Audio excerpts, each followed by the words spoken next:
Hello, everybody. I'm not sure I can work all the various bits of technology, which is sort of the sub-speech I think we're talking about tonight, but I'll give it a shot. The people, profit, and planets thing wasn't my line. That was stolen from a bunch of really smart people. And our organization, yeah, we're all about the triple bottom line, and we're all about creating a more sustainable economy, about creating more sustainable businesses. But the research behind that and a lot of those very smart people are people we lean on quite heavily. I was asked to talk tonight about sustainability, and I was asked to talk about sustainability in the sense of my career and what I've been working in over the years and the people I associate with, etc. So that's really what it's about. Green Enterprise Ontario, and we've been told very strongly not to give plugs, and I certainly understand that. It's just about creating, again, a more sustainable economy. Creating a more sustainable economy by creating greener businesses, more sustainable businesses. The agenda, I'm just going to chat a little bit about some of the definitions of sustainability. I'll talk about my experience, and that's 90% of it because I've been around it a long time from various angles. Who or what is sustainable? That's quite a discussion in the industry, I think, quite a bit. And some recommendations for the steps to sustainability. Some definitions. We've already heard a few here tonight. This idea of capacity to maintain or support, meet the needs of the what do you call it, the present without compromising the future. There's 100 of them. If you ever went to a sustainability conference, you would have, for example, if there's 50 sustainability people in the room, there'd be 150 different definitions. They're all very anal about it. They fight day and night about it. They argue. There's courses about it. There's university degrees. I've never actually understood why we're so persnickety about the whole thing. To me, sustainability is something that you can spot in a second. It's not a hard thing to spot. It's sort of like when they talked about the old judge with pornography. What is pornography versus the arts? And it's similar to sustainability. I think you know it when you see it. The other way is you don't have to go through definitions. So let's kick it into gear here. We'll get off the definition thing for a while and we'll just talk about some reality. This is my history with sustainability, and this, you can't really see it, but this fresh-faced young man, he's standing in front of a sign. That's in southern Botswana. That was my first foray into it. Mahalapi Development Trust, and that was when we heard an earlier speaker talk about when they started talking about sustainability. In the development world, where I really started many, many years ago, I guess also in the mid-'80s, anytime we did anything, it was always with this context of, is it sustainable? If we stick money into it from outside, is that sustainable? If the people started here, is that sustainable? Should we bring over foreign experts? Is that sustainable? Blah, blah. It went on and on and on. Every time we had a discussion, it had to be done that way. So that was really when it all started for me. I was just looking at the photo a little earlier when I looked at it. I think I still have that shirt, which is not a good thing. Even when I left this morning, my wife checked out my pants. She goes, "You're not going out today with the unpressed pants again, Tim." And I was. So I'm not sure what's in the cooler either, but knowing my history, it's beer. I went to business school in the 80s, and one of the things we did was we went on field trips, and one of the field trips we went to was to Krug Furniture in Kitchener-Waterloo. And in those days, and you got to put yourself in the context of the 80s, there was this thing called leveraging. And leveraging's all about, for a business, is to borrow a lot of money, make your business big, and by making all that money, you can now pay off the debts. And that was very chic and very in the 80s. It really works. It's a neat thing. It works if two things happen. One, you make a lot of money. And two, if the banks don't raise the interest rates. That didn't necessarily happen very well in the 80s, anybody who's old enough. So anyway, we went to visit Krug, the owner, who was also the family. Krug Furniture is a family business. We were chatting about that, and we were posing questions to him about, you know, why wasn't he leveraging? He obviously wasn't as smart as all his MBA students. And he said to me, well, and to all of us, he said, well, that's a neat concept, but if I leverage and I can't pay the bills, I lose the company. To him, sustainability was keeping the company, keeping it long-term, keeping a family business going, and keeping his employees employed meant a lot more to him than growth. So there was my first sort of, we talked about ahas a little earlier, I went, shit, that, that makes a lot of sense. I also worked, earlier speaker as well, worked in Africa for many, many years actually. And again, the discussion, as I mentioned earlier, was about aid. And NGO stands for non-governmental organizations. And in those days, again, that whole debate. And the question is, what is sustainable? Trevor here, the guy on the left, friend of mine from many, many years ago, he's a British farmer, hauled over in those days because his farming wasn't doing very well. And so he's teaching a Motswana how to grow cabbages in the Kalahari Desert. Is that sustainable?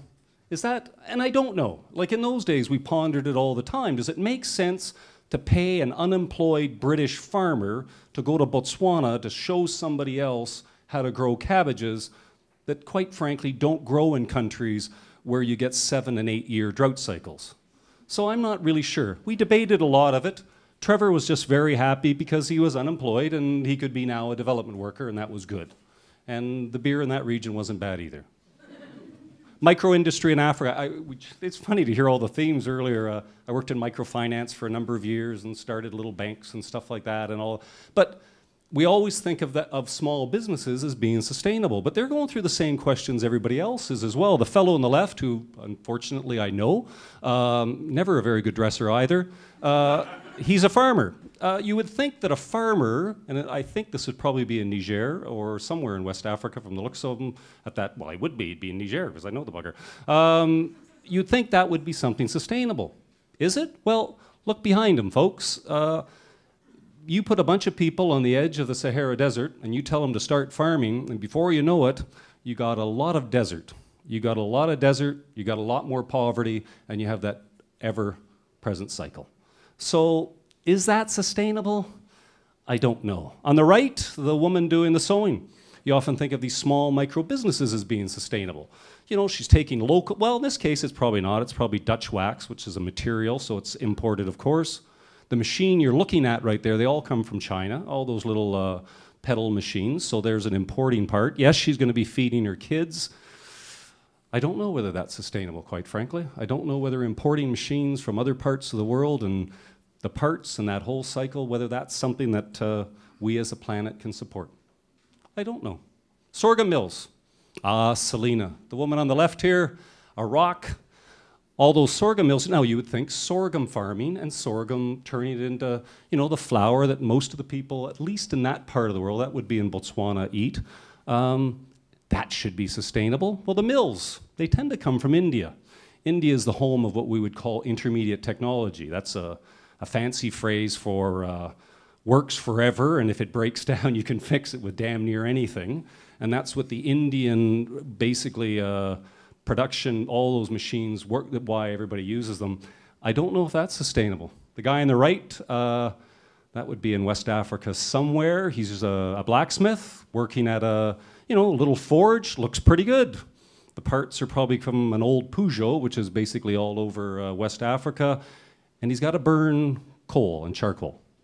So we talk about wood issues and all the problems with that in all those various areas. You're churning out the forest, burning them down, turning into charcoal to do a little bit of, blacksmithing. Is that something that's going to be able to go on long term? Well, in many parts of certainly the desert regions or any regions that are bordering on forests, anybody who's ever been to Africa would know it's probably not sustainable. Yeah. I own a little resort up north. I call it an eco-resort, Footprints. Go there one day. It's beautiful. No, I'm just kidding. I worked very hard at it last few years to turn it into something which is sustainable. We've got solar hot water heating. I see the people from Bullfrog are here. All the power is provided by Bullfrog, so it's this idea of coming from wind or renewable resources. We do all the recycling. We put up all the rules. We have low or zero VOC paints, the no pesticides thing. We push the whole agenda all the way through it. Sounds good. The people who drive there from Toronto, etc., are burning up a lot of gas. And when they get there, they consume up a storm. They throw the shit all over the place. I even caught them one time hitting golf balls into my lake because they thought that was a good thing to do. Is that sustainable? Probably not. People got to go on vacations, I think. Should they travel all over the country to do it? And is any idea of an eco-resort, is it just simply a contradiction in terms? I don't know. My home. There's my home. That's me, the guy in the red jacket. I still got that red jacket. My wife's been after me for years to get rid of that red jacket. Nice little home, you know, little duplexy, so we don't spend as much money on energy. We have a high efficiency furnace. I'm Mr. Green, so the whole place is insulated up a storm, solar hot water heating up there as well. My wife is Dutch, so the temperature, you know, at the best of times is about 30 below zero. We're all walking around in slippers and sweaters at all times. My family won't visit me. You know, we drive the first generation hybrids, the Insight. I bike everywhere. Are we sustainable? To be honest, I don't think so. First of all, why are we living in a house with that much space anyway? That's the smallest we could find in the area. There's only 3 people in it, except when my wife constantly invites new people to the house, so we always have these various people living there for years and years on end. But we don't need that much space. We still burn a lot of energy. We still consume. I don't think we're very sustainable either. And we're doing our damnedest. Sustainable power. I'm involved, obviously, through Green Enterprise Ontario with sustainable power. I've got a little initiative going on with some friends with the new microfit program and the whole Green Energy Act. Some people argue that nuclear is sustainable. Let's face it, you know, it doesn't have the dreaded CO2 emissions as much. It's got this miracle stuff that you just churn her out and it churns out electricity, goes on forever. Some people make comment about waste, but quite frankly, somebody's going to solve that one day, won't they? There would be a few CO2s into constructing those devils, I would think. And they tend to cost billions more than they ever planned. The wind turbines near Shelburne, are they sustainable? Looks good, provides a base load, they churn out the old energy. Almost all of those come from Europe, of course. Denmark produces most of them. Ontario's just sort of getting into it right now. So you've got a lot of production of it, a lot of stuff shipped over from other parts of the world, produce wind power. I don't know. Doesn't look very sustainable at the end of the day, I think. Hell of an idea, though. Little businesses. We have a bunch of businesses within Green Enterprise Ontario. Small, you gotta think that a small food store on Spadine has gotta be sustainable. You know, local guy, yelling at his customers on a regular basis, people coming by, buying veggies, fruits. Most of those veggies and fruits come from other parts of the world. None of us eat, quite frankly, a real, what they call locavore diet. We rarely eat in the season. We're constantly consuming stuff which comes from somewhere else and usually produced by people that we in some way have denigrated through the work process, pesticides, et cetera, et cetera. Even if you do it with a full organic way, it's a rough call to make. It's a rough call to make. Mattamy Homes produces beautiful homes. Very, very green. They're pushing the envelope on it. Lots of solar, lots of different materials. That building they're building them in is a great idea. You can Bruce them all year round. Boy, did it cost a lot of money and a lot of energy to build. And look at the size of the home, folks. I don't know if you can see it very well, but does your average family of 2 adults and 2.2 children really need a home of 2,500, 3,000 square feet? I don't know. They're one of the leaders. Are they sustainable? I don't know. It's a question we discuss all the time in my organization.